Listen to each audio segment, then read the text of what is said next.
Incroyable.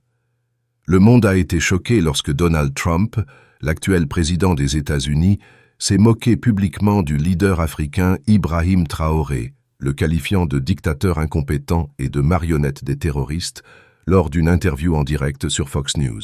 Ce que Trump n'avait pas prévu, c'est que le jeune président du Burkina Faso regardait l'émission et exigerait immédiatement un droit de réponse.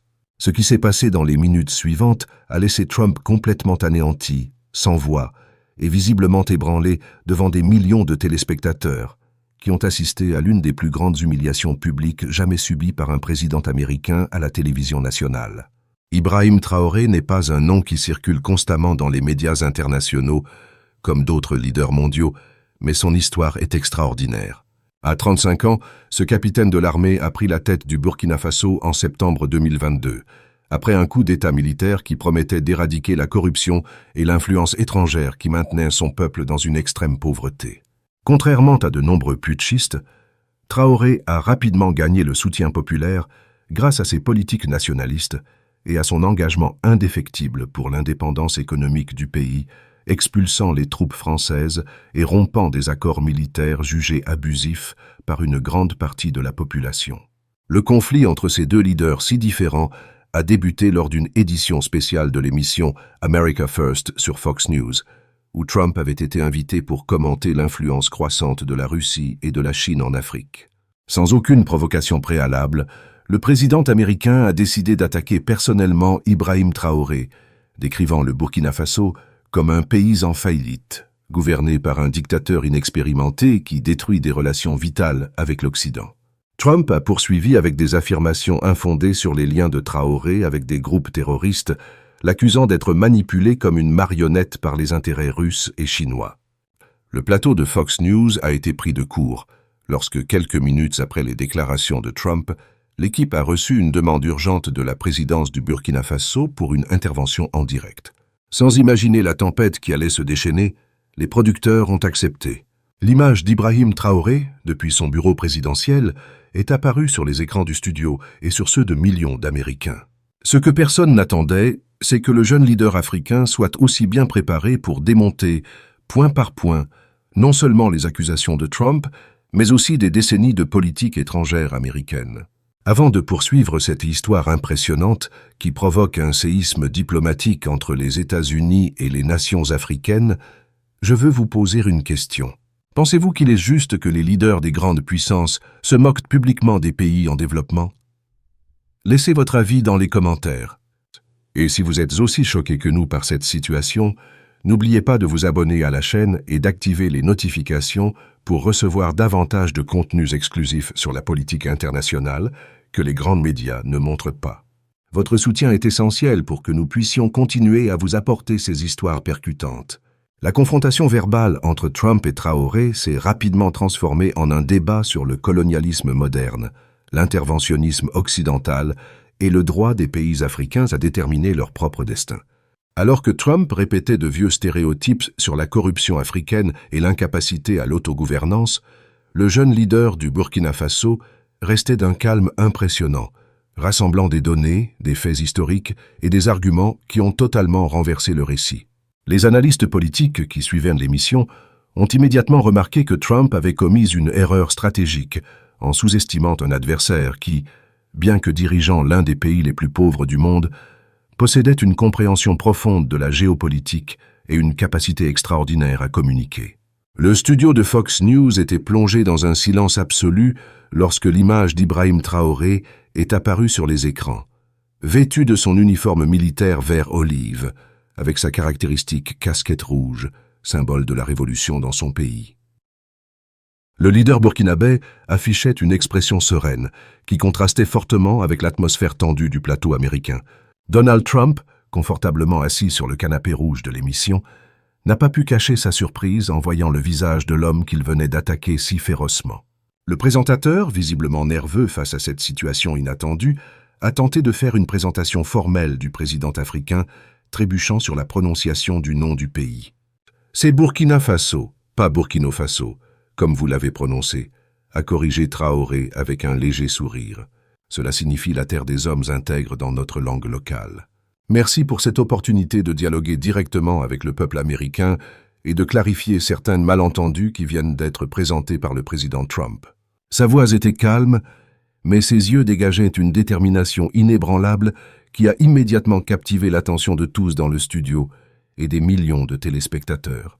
Trump, visiblement agacé par cette interruption inattendue, a croisé les bras dans une posture défensive et a tenté de reprendre le contrôle de la situation. Regardez-moi ce jeune militaire qui pense pouvoir donner des leçons aux États-Unis.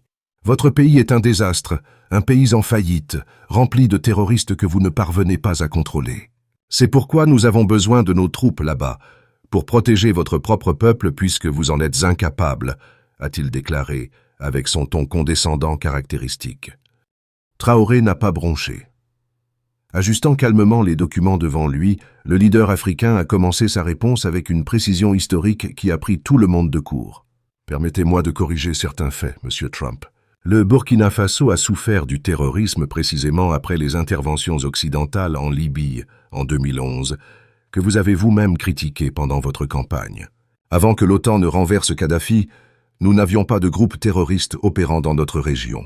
La déstabilisation de la Libye a créé un vide de pouvoir qui a répandu des armes et des combattants à travers le Sahel.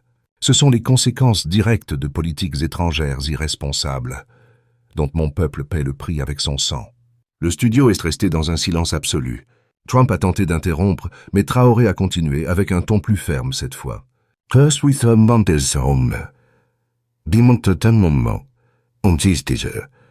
Concernant les troupes étrangères que vous avez mentionnées, je dois vous informer que pendant les 8 années où des soldats français et américains étaient sur notre territoire, le terrorisme a augmenté de 2000%.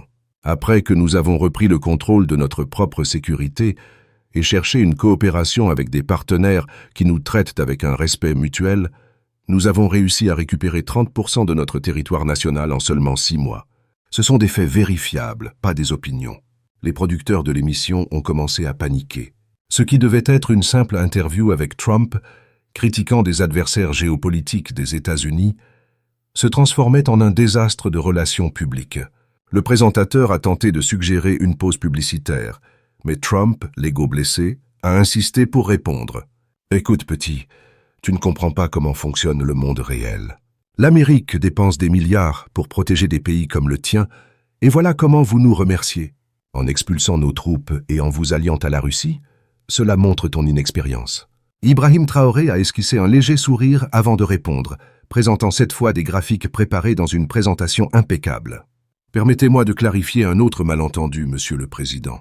Ce document, publié par votre propre Pentagone l'année dernière, montre que 67% des opérations militaires américaines sur notre territoire étaient liées à la protection des intérêts des entreprises minières occidentales, et non à la lutte contre le terrorisme.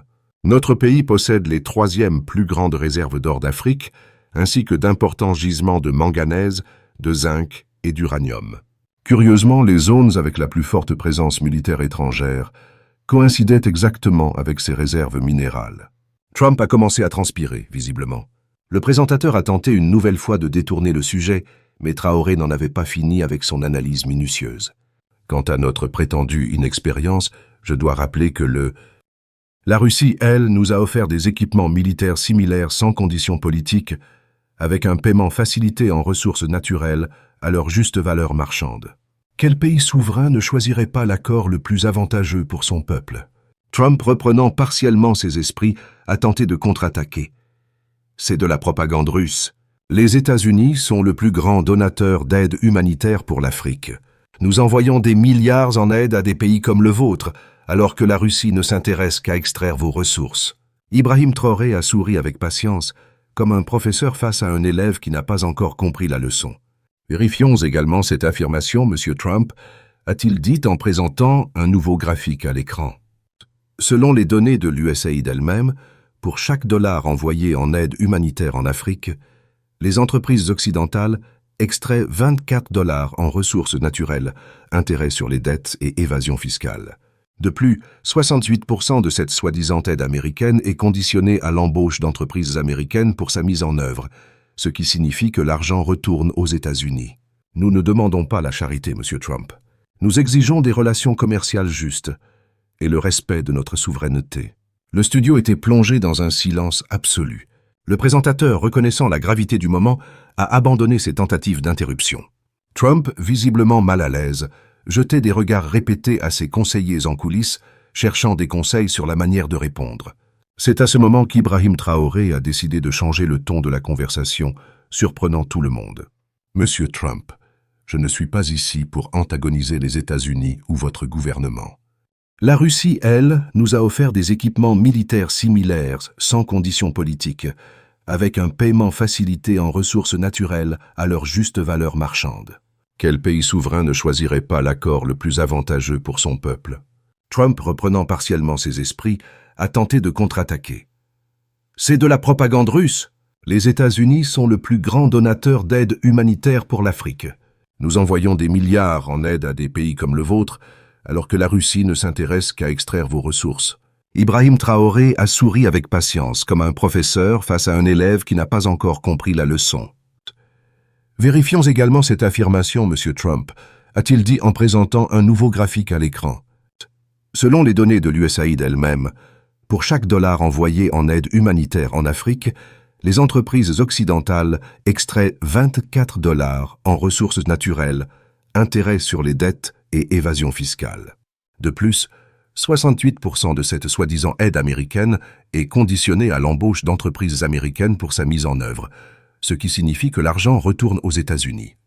Nous ne demandons pas la charité, Monsieur Trump. Nous exigeons des relations commerciales justes et le respect de notre souveraineté. Le studio était plongé dans un silence absolu.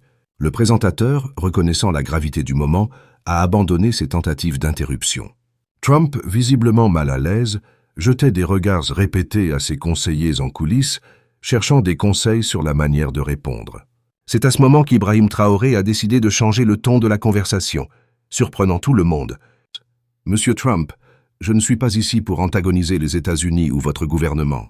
Je crois sincèrement que le peuple américain, lorsqu'il est correctement informé, soutient des relations internationales basées sur le respect mutuel et les bénéfices partagés. Le problème, c'est que vous recevez souvent une vision déformée de l'Afrique, comme un continent d'enfants affamés et de gouvernements corrompus qui ont besoin d'être sauvés. » Il a marqué une pause significative. La vérité, c'est que l'Afrique est un continent riche, avec une population jeune et dynamique. Nous avons des ressources naturelles abondantes et une histoire millénaire de civilisations avancées, interrompues par le colonialisme. Nous n'avons pas besoin d'être sauvés. Nous avons besoin de partenaires qui nous respectent comme des égaux. La caméra a capturé l'expression de Donald Trump, qui, pour la première fois, il semblait véritablement songeur, peut-être en train de réaliser l'opportunité diplomatique qui se présentait. Le présentateur, sentant un changement dans l'atmosphère, a demandé à Traoré « Qui attendent exactement le Burkina Faso des États-Unis ?»« Des partenariats équitables », a répondu Traoré immédiatement. « Des investissements qui créent des emplois locaux et un transfert de technologie, pas seulement une extraction de ressources. Une coopération militaire axée sur nos véritables besoins en matière de sécurité et non sur la protection d'intérêts corporatifs étrangers. Et surtout, le respect de notre souveraineté et de nos choix démocratiques, même lorsque nous élisons des dirigeants qui privilégient les intérêts nationaux au-dessus des intérêts occidentaux. » Trump, retrouvant une partie de sa confiance habituelle, a vu une opportunité de réorienter la conversation. « Vous parlez de choix démocratiques, mais vous êtes arrivé au pouvoir par un coup d'État militaire. Comment expliquez-vous cela ?» Son ton était provocateur, mais moins condescendant qu'auparavant. Ibrahim Traoré n'a pas hésité. « Une question légitime, Monsieur Trump. Permettez-moi de contextualiser. Lorsque les forces spéciales ont renversé le gouvernement colonial britannique en Amérique en 1776, vous avez appelé cela une révolution pour l'indépendance, pas un coup d'État. Lorsque le peuple français a renversé la monarchie en 1789, l'histoire l'a enregistré comme la Révolution française. Mais quand des Africains destituent des gouvernants qui servent des intérêts étrangers au détriment de leur propre peuple, l'Occident appelle cela un coup d'État. Pourquoi ce double standard? Le studio est resté une nouvelle fois dans un silence absolu. Trump, un homme rarement à court de mots, semblait véritablement impressionné par l'argument. Traoré a continué. Nous avons pris le pouvoir dans des circonstances exceptionnelles, alors que des groupes terroristes contrôlaient 40% de notre territoire et que notre armée était sous-équipée parce que le gouvernement précédent détournait les fonds militaires. Nous avons immédiatement établi un calendrier pour un retour à une gouvernance civile. Et contrairement à de nombreux alliés démocratiques de l'Occident dans la région, nous n'avons pas de prisonniers politiques. Nous autorisons les manifestations pacifiques et nous avons une presse libre. La démocratie ne se résume pas à des élections périodiques, Monsieur Trump. Elle consiste à servir les intérêts du peuple. La confrontation entre Donald Trump et Ibrahim Traoré atteignait son apogée dramatique. Les producteurs de Fox News, initialement alarmés par la tournure de l'interview, observaient maintenant, fascinés, les taux d'audience atteindre des niveaux records. Des millions d'Américains, dont beaucoup n'avaient jamais prêté attention aux nouvelles sur les pays africains, étaient arrivés à leurs écrans, assistant à un débat géopolitique de haut niveau, qui remettait en question des récits établis depuis des décennies par les médias occidentaux sur le continent africain. Trump, stratège politique expérimenté, a réalisé qu'il devait changer d'approche. Abandonnant son ton condescendant, il a tenté de ramener la conversation sur un terrain plus familier. « Écoutez, j'ai toujours dit que les États-Unis devraient conclure de meilleurs accords. Les meilleurs accords. Si vous n'êtes pas satisfait des termes précédents, peut-être pouvons-nous négocier quelque chose de nouveau. Je suis connu comme le meilleur négociateur, tout le monde le dit. » Ibrahim Traoré a souri avec un réel intérêt. « Je suis ravi de l'entendre, Monsieur le Président. Le Burkina Faso est absolument ouvert à des négociations qui respectent notre souveraineté. En fait, nous avons des propositions concrètes pour des partenariats mutuellement bénéfiques. » Il a alors présenté un document intitulé « Plan de développement conjoint Burkina Faso, partenaires internationaux, 2024 à 2030 ». Étonnamment détaillé pour quelqu'un qui avait été qualifié d'inexpérimenté quelques minutes plus tôt, ce plan identifiait des secteurs stratégiques où les investissements américains seraient les bienvenus. L'énergie solaire, étant donné que le Burkina Faso a l'un des plus grands potentiels solaires au monde. Le traitement local des minerais, créant des emplois tant au Burkina Faso qu'aux États-Unis. Et la modernisation agricole. Exploitant le potentiel du pays pour devenir un grenier régional, contrairement aux accords précédents, nous proposons des co-entreprises avec une participation minimale de 51% pour les entreprises burkinabais, garantissant que la richesse générée profite d'abord à notre population. Trump a étudié le document avec un intérêt sincère, tandis que le présentateur, reprenant son rôle, a demandé « Et concernant la sécurité régionale et le terrorisme, comment les États-Unis pourraient-ils coopérer dans ce domaine ?» Une excellente question, a répondu Traoré. Nous proposons une coopération militaire basée sur nos véritables besoins et non sur des agendas extérieurs. Nous avons besoin d'une formation spécialisée en contre-insurrection, d'équipements adaptés aux terrains africains et d'un partage d'intelligence sans conditions politiques attachées. Ce dont nous n'avons pas besoin, ce sont des bases militaires étrangères permanentes qui créent de la dépendance et du ressentiment local. La caméra a capturé le moment où l'expression de Trump a subtilement changé, passant de défensive à naïve. L'homme connu pour son slogan « America First » semblait reconnaître en Ibrahim Traoré un leader partageant une philosophie similaire de priorisation des intérêts nationaux, mais appliquée à un contexte africain. Vous savez, a commencé Trump avec un ton étonnamment respectueux, j'ai toujours dit que chaque pays devrait mettre ses intérêts en premier. C'est ce que vous faites.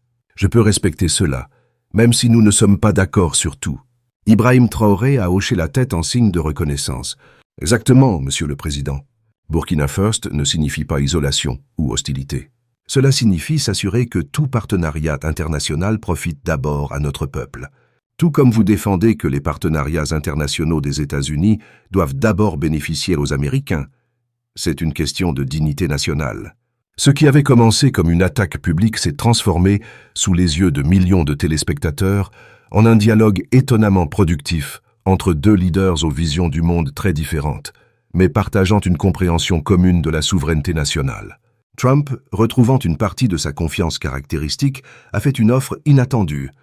Peut-être devrions-nous discuter davantage de ces accords dont vous parlez. Pourriez-vous envoyer une délégation à Washington dans les prochaines semaines ? Ibrahim Traoré, conservant sa composure diplomatique, a répondu « Le Burkina Faso serait honoré d'envoyer une délégation technique pour discuter de ces possibilités. » Naturellement, nous vous invitons à envoyer une délégation américaine à Ouagadougou pour découvrir de première main les réalités de notre pays, au-delà des gros titres sensationnalistes. Le présentateur, sentant le moment historique, a demandé à Trump « Envisageriez-vous d'accepter cette invitation pour visiter le Burkina Faso, Monsieur le Président ?» À la surprise de beaucoup, Trump a répondu avec une sincérité inhabituelle. « Vous savez, peut-être que je devrais. Je ne suis jamais allé en Afrique, et peut-être est-il temps de voir les choses par moi-même. Si nous devons conclure des accords, les meilleurs accords, nous devons comprendre avec qui nous négocions. » L'émission s'est terminée sur des images partagées de Washington DC et de Ouagadougou. Deux capitales séparées par des océans, des histoires et des circonstances, mais potentiellement unies par une nouvelle compréhension. Dans le face-à-face le plus inattendu de la télévision américaine récente, les analystes politiques ont immédiatement commencé à débattre des implications géopolitiques de cet échange. Tandis que sur les réseaux sociaux, le nom d'Ibrahim Traoré devenait viral. Des millions d'Américains cherchant à en apprendre davantage sur le jeune leader africain qui avait impressionné même Donald Trump. Dans les semaines qui ont suivi ce face-à-face télévisé entre Donald Trump et Ibrahim Traoré, une transformation remarquable s'est produite dans le discours public américain sur le Burkina Faso et l'Afrique en général. Ce qui était auparavant un continent souvent réduit à des stéréotypes de pauvreté, de corruption et de conflits sans fin a commencé à être dépeint avec plus de nuances et de profondeur. Des journalistes d'investigation américains se sont rendus à Ouagadougou pour documenter les réformes mises en. Pour la première fois, a commenté un étudiant universitaire à Ouagadougou, j'ai senti que nous n'étions pas vus comme des mendiants, mais comme un peuple ayant le droit de déterminer son propre destin. Cette histoire nous rappelle que les relations internationales ne sont pas déterminées uniquement par la puissance militaire ou économique, mais aussi par la puissance des idées, de la vérité et de la dignité humaine. La confrontation entre Trump et Traoré nous montre comment le courage d'un leader peut transformer la perception d'une nation entière et potentiellement réécrire les règles de l'engagement international. Et vous, que pensez-vous de cette nouvelle ère dans les relations entre les puissances mondiales et les nations africaines? Croyez-vous qu'il est possible de construire des partenariats véritablement égalitaires entre des pays ayant des niveaux de développement si différents? Laissez votre commentaire ci-dessous. N'oubliez pas de liker cette vidéo, de la partager avec des amis intéressés par la politique internationale et de vous abonner à notre chaîne pour plus d'analyses approfondies sur des événements mondiaux que les médias traditionnels ne montrent pas. Ensemble, nous pouvons construire une compréhension plus complète et plus juste du monde dans lequel nous vivons. Œuvre par le gouvernement de transition, y compris la nationalisation partielle des ressources minérales, des programmes d'alphabétisation inspirés de l'héritage de Thomas Sankara et des initiatives de sécurité alimentaire, qui transformaient des régions rurales autrefois dépendantes de l'aide extérieure. La délégation technique du Burkina Faso est arrivée à Washington comme première, à la surprise des observateurs internationaux. Elle a été accueillie avec respect et un réel intérêt. Le département d'État américain, reconnaissant le changement dans les vents politiques, a organisé une série de rencontres de haut niveau qui ont abouti à des accords préliminaires pour des investissements dans les infrastructures énergétiques et le traitement local des minerais. Plus surprenant encore, Trump a annoncé qu'il visiterait personnellement 3 nations africaines, dont le Burkina Faso, lors de son prochain voyage international. Ce serait la première visite d'un président américain dans le pays depuis son indépendance. Ibrahim Traoré, de son côté, est devenu une voix influente pour toute l'Afrique francophone, souvent invité à des conférences internationales où il plaidait pour un nouveau paradigme dans les relations Nord-Sud. Le respect mutuel est la base de tout partenariat durable, répétait-il dans ses discours. Une phrase qui résonnait tant auprès des leaders des pays en développement qu'auprès des citoyens ordinaires, fatigués de décennies de politique néocoloniale déguisée en aide humanitaire. Sa fermeté diplomatique a inspiré d'autres leaders africains à renégocier des accords jugés injustes et à chercher une diversification de leurs partenariats internationaux. L'histoire du Burkina Faso a commencé à être racontée sous un nouvel angle. Non plus comme un pays problématique nécessitant un sauvetage extérieur, mais comme une nation déterminée à écrire son propre destin, avec une population jeune, avide d'éducation et de développement authentique. Les livres sur Thomas Sankara, le révolutionnaire assassiné dont la vision inspirait Traoré, sont devenus des best-sellers inattendus aux États-Unis. Tandis que des documentaires sur l'histoire de l'interférence occidentale dans la politique africaine ont battu des records d'audience sur les plateformes de streaming. Peut-être l'aspect le plus significatif de cette transformation a-t-il été l'impact sur les communautés afro-américaines qui ont trouvé en Ibrahim Traoré un symbole de dignité et de résistance. Il ne s'est pas incliné, il n'a pas été intimidé. Mais il n'a pas non plus perdu son calme ni sa diplomatie, a commenté un influent pasteur d'Atlanta lors d'un sermon qui est devenu viral sur les réseaux sociaux. Il a montré au monde que l'Afrique a des leaders brillants, des stratèges sophistiqués et des visionnaires capables de confronter les plus grandes puissances mondiales sur un pied d'égalité intellectuelle. Naturellement, tout n'a pas été rose. Certains secteurs conservateurs des médias américains ont critiqué férocement ce rapprochement avec un gouvernement arrivé au pouvoir par des moyens non électoraux, tandis que des lobbyistes des entreprises minières faisaient pression contre toute révision des accords existants. De la même manière, au Burkina Faso, des voix nationalistes se demandaient si un partenariat avec les États-Unis pouvait être véritablement équilibré, compte tenu de l'histoire des interventions américaines sur le continent.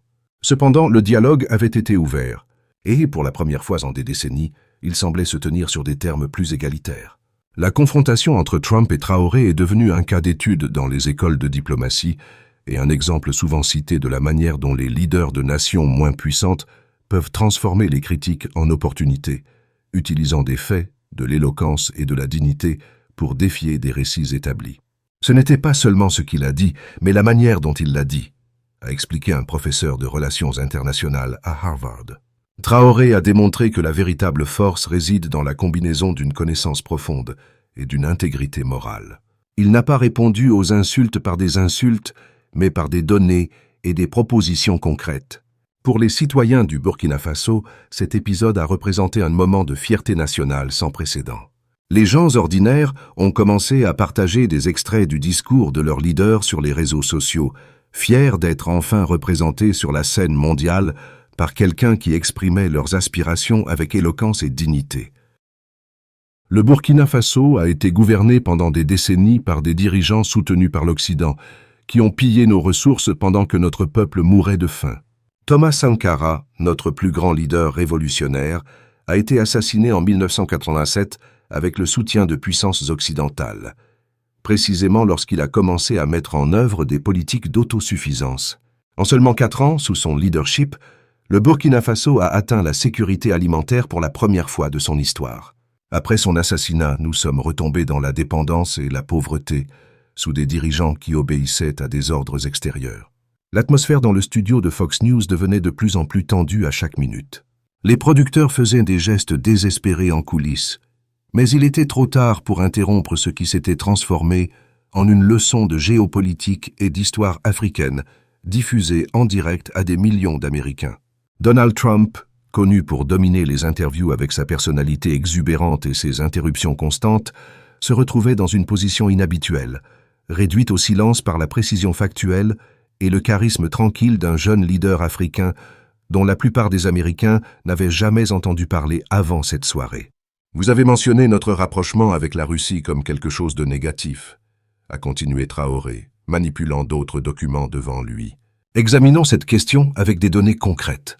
Lorsque nous avons demandé de l'aide aux États-Unis pour équiper notre armée contre les groupes terroristes, en 2020, nous avons reçu en réponse l'imposition de 15 conditions politiques et économiques, y compris la concession de droits d'exploitation minière à des entreprises américaines, avec des taux de redevance de seulement 3%.